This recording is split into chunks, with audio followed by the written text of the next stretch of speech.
Victory begins at Vidyalakshmi.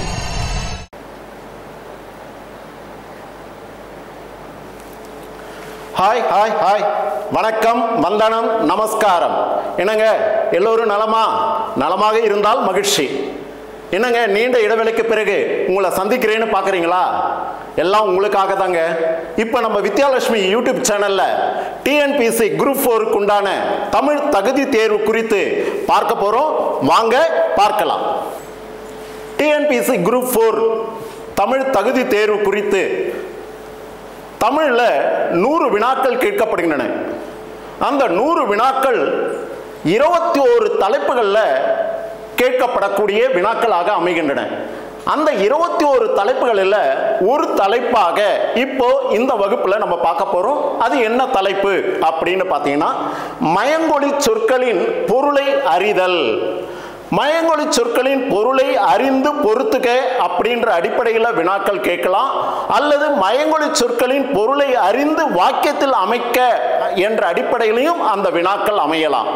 ஆக இந்த தலைப்பில் நீங்கள் அந்த மதிப்பெண்ணை இழக்காமல் இருப்பதற்காக இந்த வகுப்பில் உங்களுக்கு அதை பற்றி பார்க்க இருக்கிறோம். வாங்க பார்க்கலாம். முதல்ல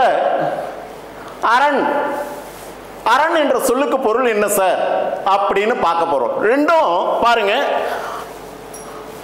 இந்த அரண் போட்டா இது டன்னகரணா. இந்த அரண் கொடுத்தா என்ன பொருள்?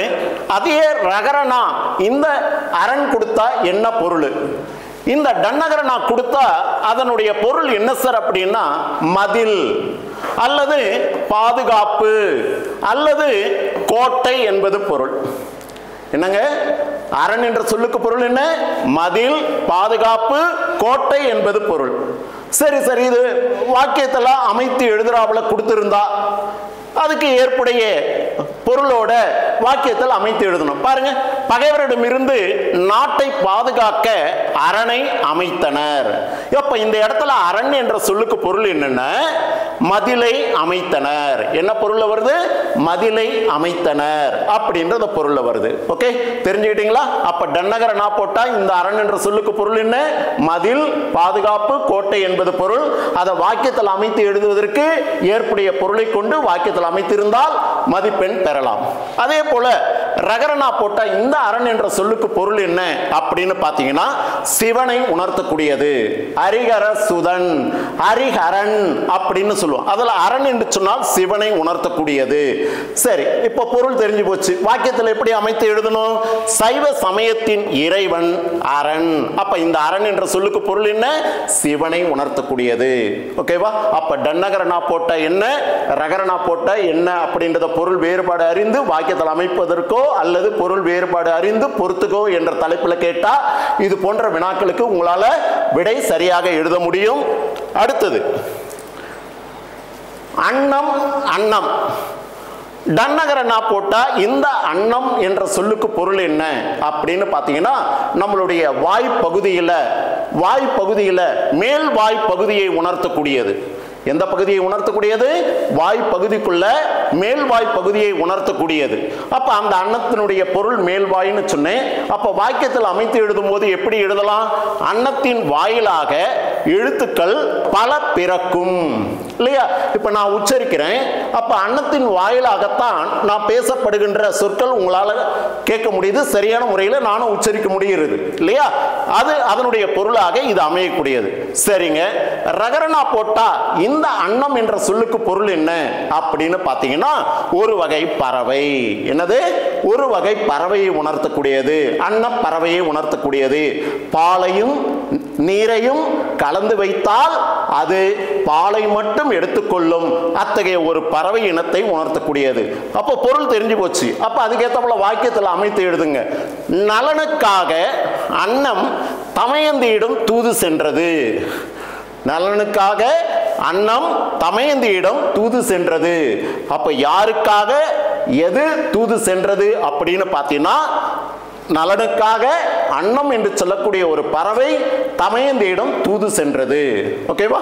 அப்ப டன்னகரணா போட்டா இந்த அன்னம் என்று சொன்னால் மேல்வாய், இந்த அன்னம் அப்படின்னு சொன்னா ஒரு வகை பறவையை உணர்த்தக்கூடியது. இது போன்ற பொருள் வேறுபாடு குறித்து வினாக்கள் கேட்கப்பட்டிருந்தால் உங்களால சிந்தித்து பொருளை அறிந்து வாக்கியத்தில் அமைச்சீங்கன்னா நிச்சயமா மதிப்பெண்ணை பெறலாம். அடுத்து ஆணை. ஆணை ஆணை என்ற சொல்லுல டன்னகரணா போட்டா இதுக்கு என்ன சார் பொருள் அப்படின்னு பாத்தீங்கன்னா கட்டளையை உணர்த்தக்கூடியது. எதை உணர்த்தக்கூடியது? கட்டளையை உணர்த்தக்கூடியது. ஆணை என்று சொன்னால் கட்டளை. அப்ப கட்டளை அல்லது உத்தரவு அப்படின்ற பொருள் எடுத்தா அரசு வெளியிடும் ஆணைகளை அதிகாரிகள் நிறைவேற்றினர். அரசு பிறப்பிக்கின்ற ஆணைகளை அதிகாரிகள் நிறைவேற்றினர் அப்படின்றது பொருள்ல தரக்கூடியது. சரிங்க. அதையே ரகரணாவுடைய நை போட்டா ஆணை அப்படின்னு சொன்னா அது எதை உணர்த்தக்கூடியது? யானையை உணர்த்தக்கூடியது. அப்போ சிறு வயதுல குழந்தையை தொட்டில போட்டு ஆட்டுகின்றதுக்கு பதிலாக ஆணையை கட்டி, ஆணைனா யானையை கட்டி அதிலும் போடுவது உண்டு அப்படின்னு ஆணையில போடுறது உண்டு அப்படின்னு சொல்லுவாங்க. அதுபோல ஆணை என்று சொன்னால் யானை. காட்டில் ஆணைகள் கூட்டம் கூட்டமாக திரியும். காட்டில் ஆணைகள் கூட்டம் கூட்டமாக திரியும். அப்ப இந்த இடத்துல ஆணை அப்படின்னு சொன்ன எதை உணர்த்தக்கூடியது? யானையை உணர்த்தக்கூடியது. அப்ப டன்னகரண போட்டா அந்த ஆணை என்ற சொல்லுக்கு கட்டளை அல்லது உத்தரவு என்பது பொருள். அதே ரகரணா போட்டா அந்த ஆணைக்கு பொருள் என்ன சார் அப்படின்னா யானைகளை உணர்த்தக்கூடியது. அடுத்தது உண்ணு. உண்ணு டன்னகரணாவை உள்ள வச்சுக்குங்க, ரகரணாவை வெளியே வச்சு சொல்லுங்க. உண்ணு. உண்ணு. அப்ப இந்த டன்னகரணா போட்டா இந்த உண்ணு என்ற சொல்லுக்கு பொருள் என்ன சார் அப்படின்னா சாப்பாடு அல்லது சாப்பிடு. என்னது? உண்ணு அப்படின்னு சொன்னா சாப்பிடு அப்படின்றத பொருளை உணர்த்தக்கூடியது. சரி, அப்ப அதுக்கேற்ற வாக்கியத்தில் பாருங்க. பசித்த பிறகு உணவினை உண்ண வேண்டும் சொல்லுவாங்க இல்லையா? பசித்த பிறகு புசி அப்படின்னு சொல்லுவாங்க. அப்படின்னா என்ன அர்த்தம்? பசி நன்றாக எடுத்த பிறகு உணவினை உண்ண வேண்டும். அதான் சாப்பிடு. அதுதான் உண்ணு என்ற சொல்லினுடைய பொருளாக அமைந்திருக்கக்கூடிய. சரி, அதையே ரகரணாவா போட்டு இருந்தா அந்த உண்ணு அப்படின்னு சொல்லக்கூடிய அந்த சொல்லுக்கு பொருள் என்ன சார் அப்படின்னா நினைத்து பார், எண்ணி பார் அப்படின்றது பொருள் இல்லையா? அப்போ உன்னுடைய அப்படின்றதுக்கும் ஒரு பொருள் இருக்கு. உன்னுடைய என்ற சொல்லுக்கும் பொருள் இருக்கு.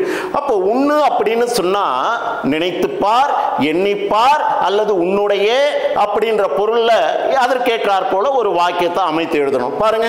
பிறர் நமக்கு செய்யும் நன்மைகளை உண்ணு. பிறர் நமக்கு செய்கின்ற நன்மைகளை உண்ணு. உண்ணுன்னா எண்ணிப்பார், நினைத்துப்பார் அப்படின்றத பொருள்ல ஒரு தொடர் கொடுத்திருக்கேன். சரி, இன்னொரு தொடரா எப்படி அமைக்கலாம் அப்படின்னா உன்னுடைய அப்படின்னு பொருளா எடுத்துக்கிட்டா உன்னுடைய பொருள்களை பாதுகாத்து வைத்துக்கொள். உன்னுடைய பொருள்களை பாதுகாத்து வைத்துக்கொள் அப்படின்றதுக்கும் இந்த தொடர் அமைக்கலாம். ஓகே. அடுத்தது ஊன். ஊன் டன்னகரணா போட்டா இந்த ஊன் என்ற சொல்லுக்கு பொருள் என்ன சார் அப்படின்னு பாத்தீங்கன்னா உணவை உணர்த்தக்கூடிய. இது எப்படி சார் நாங்க ஞாபகத்தில் வச்சுக்கிறது? கொடுத்திருக்க சொல்லுல டன்னகரம் கொடுத்திருக்காங்க, உணவுலையும் பார்த்தீங்கன்னா டன்னகரம். இதை வச்சுக்கிட்டு நீங்க மறக்காம இருக்கலாம். ஊன் அப்படின்னு சொன்னா டன்னகரம் வந்திருந்தா அது உணவு. அதுலயும் பாருங்க டன்னகரனா இருக்கு. மாறாக ரகரணா போட்டா இந்த ஊன் என்ற சொல்லுக்கு பொருள் என்ன சார்னா இறைச்சி. என்னது? இறைச்சியை உணர்த்தக்கூடியது. ஊனும் ஊன் உடல் அப்படின்னு சொல்லுவாங்க. அப்படின்னா நம்ம தசைகளால் ஆன உடல் இல்லையா? அத்தகைய பொருளை தரக்கூடியது. அப்ப இந்த ஊன் என்று சொல்லக்கூடிய டன்னகரனாவுடைய சொல்லுக்கு பொருள் என்ன சார்னா உணவு. அப்ப இத வாக்கியத்தில் அமைத்து எழுதுறோம் பாருங்க. மிகு ஊன் உடலுக்கு நோய் செய்யும். அது என்ன? மிகு ஊன் உடலுக்கு நோய் செய்யும். அளவுக்கு அதிகமாக உணவினை உண்டால் நோயை உண்டாக்கும் இல்லையா? எது ஒண்ணுமே அளவுக்கு மீறி போகக்கூடாது. அளவோடு இருந்தால் நன்மை பயக்கும், அளவுக்கு மீறினால் அமிர்தமும் நஞ்சு அப்படின்னு சொல்றாப்ல. மிகு ஊன் உடலுக்கு நோய் உண்டாக்கும் அப்படின்றது பொருள். அடுத்தது பாருங்க, ரகரணா போட்டா இந்த ஊன் அப்படின்னு சொன்னா இறைச்சின்னு சொன்னேன். இப்ப இதை வாக்கியத்தில் அமைத்து எழுதணும் பாருங்க. மகாவீரர் யார்? அவரு ஜைன மதத்தினுடைய கடவுளாக சொல்லக்கூடிய அந்த மகாவீரர் பிறந்த நாள் அன்று, அவருடைய பிறந்த நாள் அன்று ஊன் விற்பனை தடை செய்யப்பட்டது. ஊன் என்று சொல்லக்கூடிய இறைச்சி விற்பனை செய்வதை தடை செய்யப்பட்டுள்ளது. ஓகே, அப்ப இந்த ஊன் ஊன் என்ற சொல்லுக்கு பொருள் வேறுபாடு என்னன்னு தெரிஞ்சிட்டீங்க. வாக்கியத்தில் அமைத்து பொருள் எழுதுவதற்கும் தெரிஞ்சிட்டு இருக்கீங்க. இது போல இன்னும் நிறைய சொற்களை கண்டறியணும். அதே போல பாருங்க, ஏ என்ற வரிசையில் என்ன என்ன அப்படின்னு சொல்லும்போது நினைத்து பார்த்தல், எண்ணுதல் சொல்றல்ல. எண்ணிப்பார், எண்ணி துணிக கருமம், துணிந்த பின் எண்ணுவோம் என்பது இழுக்கு என்று வள்ளுவருடைய கூற்று. அதுபோல என்ன அப்படின்னு சொல்லும்போது நினைக்க, ரைட், அல்லது எண்ணி பார்க்க அப்படின்னு பொருளை தரக்கூடிய இந்த சொல்லுக்கு எப்படி தொடர் அமைக்கலாம் பாருங்க. நல்லதையே செய்ய எண்ணுக. நம்ம எப்போதும் பிறத்தியாருக்கு நல்லதையே செய்வதாக எண்ண வேண்டும். அதுதான் அந்த தொடராக அமைந்திருக்கக்கூடியது. சரிங்க, டன்னகர போட்டா என்ன அப்படின்றதுக்கு நினைக்க, எண்ணிப்பார் அப்படின்றது பொருள். அதே ரகரணா போட்டா இந்த என்ன அப்படின்ற கேள்வி இல்லையா கேட்கிறோம்ல, என்ன என்ன வேணும் சொல்லு, என்ன வேணும் அப்படின்னு கேட்கிறாப்ல. என்ன அப்படின்ற அடிப்படையில் கேட்பது என்ன சார் அப்படின்னா கேள்வியாக அமையக்கூடியது இல்லையா? ஏன், எதற்கு, என்ன, எப்போது, எப்படி, இப்படி வினா போல இந்த என்ன என்ற சொல் கேள்வியை உணர்த்தக்கூடியது. சரி, இப்ப இந்த வாக்கியத்தில் எப்படி அமைக்கலாம் பாருங்க. நாம் வாழ்வதற்கு பொருள் என்ன? நாம் வாழ்வதற்கு பொருள் என்ன? வாழ்க்கை வாழ்வதிலையும் பொருள் இருக்கணும், வாழ்வதற்கும் பொருள் இருக்கணும். இது ரெண்டும் அவசியம். ஓகே, அந்த அடிப்படையில் நாம் வாழ்வதற்கு எது தேவை? பொருள். அப்ப அந்த பொருள் என்ன அப்படின்னு வினாவா இது அமைந்திருக்கக்கூடியது. அடுத்தது பாருங்க, கணை கணை கணை கணை. அப்ப டன்னகரனா போட்டா இந்த கணை என்ற சொல்லுக்கு பொருள் என்ன சார்னா ஏவுகணை சொல்றோம் இல்லையா? அப்ப அம்பு, அம்பு விடப்பட்டதனுடைய அடிப்படையில தான் ஏவுகணை செலுத்தப்பட்டிருக்கு அப்படின்ற அறிவியல் நுணுக்கம் உங்களுக்கு தெரிந்திருக்கும். சரியா? அப்ப அந்த கணை என்ற சொல்லுக்கு பொருள் என்ன சார்னா அம்பு. இதுக்கு ஏற்ற தொடர் ஒன்று இங்க அமைந்திருக்க பாருங்க. அர்ஜுனன் கணை எய்துவதில் வல்லவன். அர்ஜுனன் கணை எய்துவதில் வல்லவன். ஓகே, அப்ப கணை என்று சொல்லக்கூடிய அம்பு செலுத்துவதில் வல்லவன் யார் அப்படின்னு சொன்னா அர்ஜுனனை உணர்த்தக்கூடியது. சரி, டன்னகரனா போட்டா இந்த கணைனா அம்புன்னு சொன்னீங்க. அதே கணை அப்படின்னு சொன்னா ரகரனா போட்டா இந்த கணைக்கு என்ன சார் பொருள் அப்படின்னா இந்த குதிரை கணைக்கு பார்த்திருப்பீங்களா? அது போல கணைத்தல் என்ற ஒளியை உணர்த்தக்கூடியது, விலங்குகள் எழுப்புகின்ற ஓசையை உணர்த்தக்கூடியது. அதில் குதிரை கணைக்கும் அப்படின்னு சொல்லுவோம். அப்ப குதிரை கணைக்கும் என்பது இந்த சொல்லினுடைய தொடராக அமையக்கூடியது. இப்படி டன்னகரனா போட்டா இந்த கணைக்கு என்ன பொருள், ரகரனா போட்டா இந்த கணை என்ற சொல்லுக்கு பொருள் என்ன அப்படின்னு நீங்க தெரிஞ்சிருக்கீங்க. அதே போல கணம் என்ற டன்னகரனா போட்டா அந்த சொல்லினுடைய பொருள் என்ன சார் அப்படின்னு சொன்னா கூட்டம். என்னது? கூட்டம் அப்படின்றது பொருள். சரி, இப்ப இதற்கேற்ற ஒரு வாக்கியம். ஒரே வகை பொருள்களின் தொகுதியை கணம் என்பர். ஒரே வகை பொருள்களின் தொகுதியை கணம் என்பர் இல்லையா? மொத்தமா சேர்த்து கட்டப்பட்டது கணம், அல்லது கூட்டமா இருக்கக்கூடியது கணம் அப்படின்னு சொல்லுவோம். அதே ரகரனா போட்டா இந்த கணம் அப்படின்னு சொன்னா சுமை, பலு அப்படின்றது பொருள் இல்லையா? அப்போ கனமான பொருள்கள் காலின் மேல் விழுந்து எலும்பு முறிந்தது இல்லையா?